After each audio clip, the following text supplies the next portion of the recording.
এখন বর্তমানে নানাভাবে অর্থাৎ বিভিন্ন রকমের যানবাহনে চড়ে কানভার যাত্রা শুরু হলেও প্রাচীন কালে এই যাত্রা হতো একেবারে পায়ে হেঁটে। তবুও ভক্তগণ কোনো রকম কোনো বাধা না মেনে বাঁক কাঁধে নিয়ে যাত্রা করতেন। বাঁক কাঁধে নিয়ে যাত্রা করার একাধিক কঠিন নিয়ম রয়েছে। পবিত্র শ্রাবণ মাসে ভোলে বাবার ভক্তরা গঙ্গাজল সংগ্রহ করতে যান হরিদ্বার, ঋষিকেশ, গঙ্গোত্রী এই সমস্ত জায়গায়।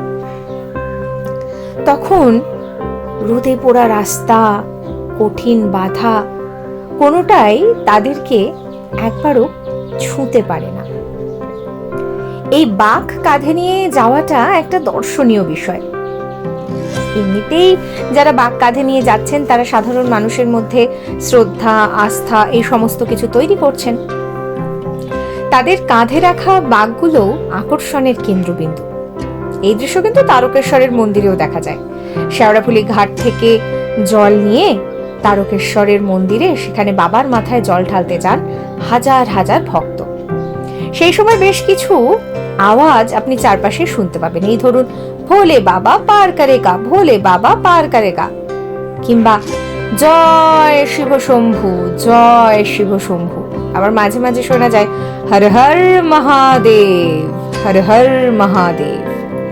এই ধ্বনি নিয়ে বাগধারীরা অবলীলায় পেরিয়ে যান দীর্ঘ প্রচুর রাস্তা।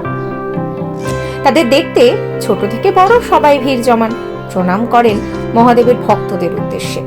কারণ ভক্তরা তখন সকলেই জাগতিক সুখ ত্যাগ করে পবিত্র ব্রত পালনে ব্যস্ত রয়েছেন। শ্রাবণ মাসের শুরু হতেই ভোলে বাবার ভক্তরা তারা উদ্বেল হয়ে ওঠেন। তাদের মধ্যে বাঁক বয়ে নিয়ে যাওয়ার উৎসাহও বেড়ে যায়। শ্রাবণ মাসের প্রথম সোমবার ভক্তরা মন্দিরে মহাদেবের পুজো করেন। শুরু হয় কাঁধে বাঁক নিয়ে যাত্রা। কিন্তু কিভাবে এই যাত্রা শুরু হলো বা এর নিয়মটা কি, সেই নিয়ে বেশ কিছু গল্প কথা রয়েছে। সেই দর্শনগুলোই চলুন আপনাদেরকে বলি। বাঁক কাঁধে যাত্রা নিয়ে যে সমস্ত বিশ্বাস রয়েছে তার মধ্যে অন্যতম হচ্ছে কাঁধে বাঁক নিয়ে যাত্রা শুরু করেছিলেন ভগবান পরশুরাম। ভগবান পরশুরাম গড়মুক্তেশ্বর থেকে গঙ্গাজল এনে পুরা মহাদেবের মন্দিরে তা নিবেদন করেছিলেন। তখন ছিল শ্রাবণ মাস। পরশুরামের সেই যাত্রার পর থেকেই শুরু হয় কানভার যাত্রা। দ্বিতীয় যে বিশ্বাস রয়েছে সেটি হচ্ছে সমুদ্র মন্থনের সঙ্গে যুক্ত। শ্রাবণ মাসেও সাগর মন্থন হয়। মহাবিশ্বকে রক্ষা করার জন্য মন্থনের ফলে সমুদ্রের তলদেশে সেই সময় যে ঘটনা ঘটেছিল তা কিন্তু ভীষণ গুরুত্বপূর্ণ। তার কারণ হচ্ছে যে সেই সময় সমুদ্র মন্থন আর তারপর সেখান থেকে যে বিষ বেরিয়েছিল তা মহাদেব নিজের গলায় নিয়েছিলেন। এই কারণেই তার গলা নীল হয়ে যায়। তিনি নীলকণ্ঠ নামেও পরিচিত। বিষের তাপ প্রশমনের জন্য দেবদেবীরা বিভিন্ন নদ নদী থেকে জল এনে ভগবান শিবের উদ্দেশ্যে নিবেদন করেন। তারপর থেকেও অনেকে বলেন যে এই কানভার নিবেদন প্রথা শুরু। তৃতীয় যে বিশ্বাস রয়েছে তা ত্রেতা যুগের সঙ্গে যুক্ত। ত্রেতা যুগে প্রথম শ্রাবণ মাসে শ্রাবণ কুমার তার মা বাবার ইচ্ছে পূরণ করার জন্য কানভার গমন করেছিলেন। বাঁকে বাবা মাকে বসিয়ে নিয়ে তিনি হরিদ্বারে গিয়েছিলেন। সেখানে তিনি তার বাবা মাকে গঙ্গায় স্নান করিয়েছিলেন এবং ফেরার সময় শ্রবণ কুমার গঙ্গাজল নিয়ে আসেন, যা তিনি তার মা বাবার সঙ্গে শিবলিঙ্গে নিবেদন করেন। অনেকের বিশ্বাস যে এরপর থেকেই এই কানভার যাত্রা শুরু। বর্তমান সময়ে নানানভাবে কানভার যাত্রা শুরু হলেও প্রাচীনকালে কানভার যাত্রা হতো পায়ে হেঁটে। ভীষণ কঠিন ছিল এই নিয়ম।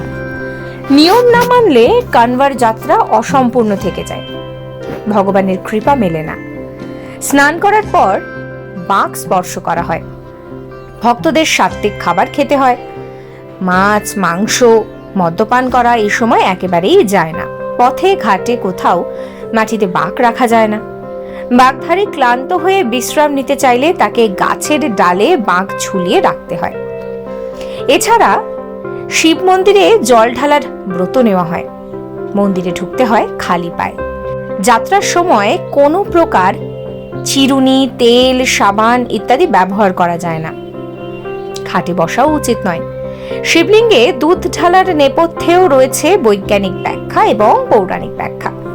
বৈজ্ঞানিকরা মনে করেন যে বর্ষাকালে ঘাস খাওয়ার সময় গরুর ঘাসের সঙ্গে কিন্তু বিভিন্ন রকমের ব্যাকটেরিয়াও খেয়ে ফেলছে, যার ফলে দুধে বিষক্রিয়া থাকার সম্ভাবনা রয়েছে। তাই বর্ষাকালে দুধ পান না করে তা শিবলিঙ্গে ঢালা হয়। কেন না, শিব তো আগেই এই যে গরল তা পান করেছিলেন। আবার যারা আয়ুর্বেদ নিয়ে চর্চা করেন তারা বলেন যে বর্ষাকালে দুধে বিষের পরিমাণ বেশি থাকে, তাই মানুষকে সুস্থ রাখার জন্য তা না পান করে শিবলিঙ্গে দেওয়া হয়। হিন্দু দেবদেবীদের মধ্যে শিব কিন্তু বলা যেতে পারে একেবারে প্রথম সারিতে রয়েছেন।